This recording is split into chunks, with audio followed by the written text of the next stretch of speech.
आप सभी को मेरा प्रणाम। कथा कहानी चैनल में आपका हार्दिक स्वागत है। आज हम आश्विन शुक्ल पक्ष एकादशी व्रत कथा सुनेंगे। कथा प्रारंभ। श्री गणेशाय नमः। युधिष्ठिर बोले, हे भगवान, हे मधुसूदन, आश्विन शुक्ल पक्ष की एकादशी का क्या नाम है, सो कृपा करके कहो।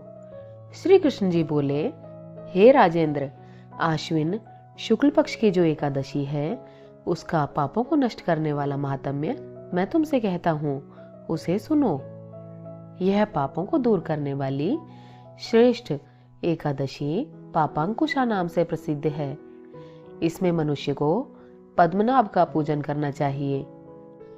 यह एकादशी सब इच्छाओं को पूर्ण करने वाली और स्वर्ग मोक्ष को देने वाली है।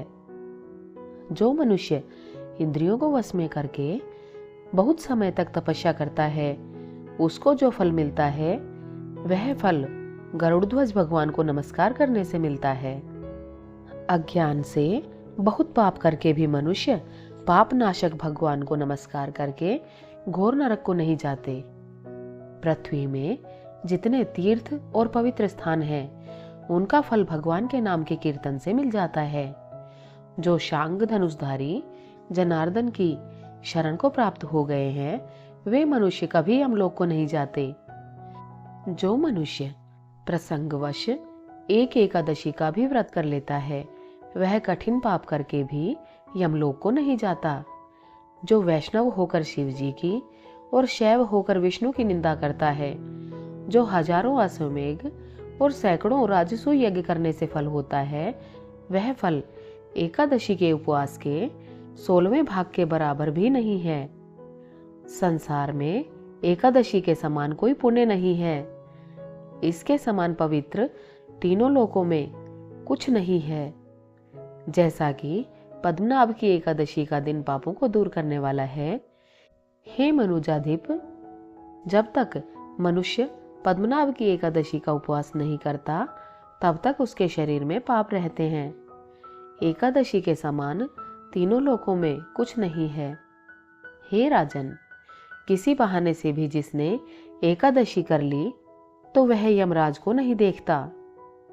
वह एकादशी स्वर्ग, मोक्ष, आरोग्य, सुंदर स्त्री और अन्न धन को देने वाली है। हे भूप, एकादशी के समान पवित्र गंगा, गया, काशी, पुष्कर और कुरुक्षेत्र आदि तीर्थ भी नहीं है। हे भूपाल, एकादशी का उपवास करके रात्रि में जागरण करके बिना परिश्रम विष्णु पद को प्राप्त हो जाता है। हे राजेंद्र, इसका उपवास करने से मनुष्य 10 पीढ़ी माता की, 10 पीढ़ी पितृकुल की, 10 पीढ़ी स्त्री के कुल की का उद्धार कर देता है। वे मनुष्य दिव्य शरीर और 4 भुजा धारण करके माला और पीतांबर पहनकर गरुड़ पर बैठकर स्वर्ग को जाते हैं। हे नृपोत्तम, बालकपन, बुढ़ापा अथवा युवावस्था में इसका व्रत करके पापी आदमी भी दुर्गति को प्राप्त नहीं होता। आश्विन शुक्ल पक्ष में पापांकुशा का उपवास करके मनुष्य सब पापों से छूटकर विष्णु लोक को जाता है। जो मनुष्य स्वर्ण, तिल, भूमि, गौ, अन्न, जल, छाता, जूता, वस्त्र इनका दान करता है, वह यमराज को नहीं देखता। जिसके दिन बिना पुण्य के बीत गए, वह लोहार की धोखनी की तरह जीता हुआ भी मरे के तुल्य है। हे नृपोत्तम, गरीब मनुष्य को भी शक्ति के अनुसार स्नान दान आदि क्रिया करके सदाचार से रहकर अपना समय व्यतीत करना चाहिए।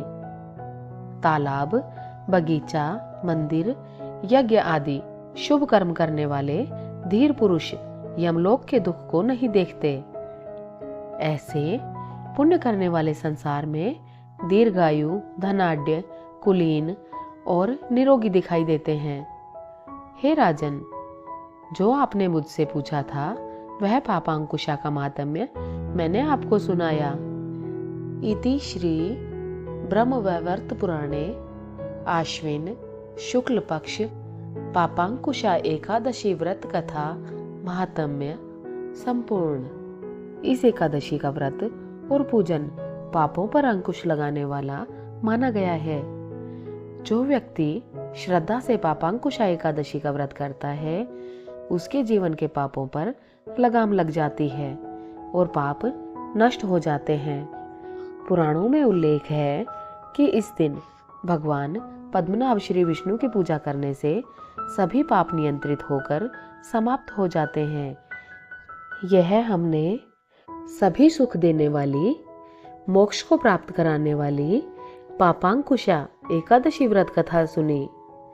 हमारी कथा कहानियां सुनने के लिए आपका हृदय से बहुत बहुत आभार। अगले कथा सत्र में हम फिर मिलेंगे। धन्यवाद। जय श्री विष्णु, जय श्री कृष्ण।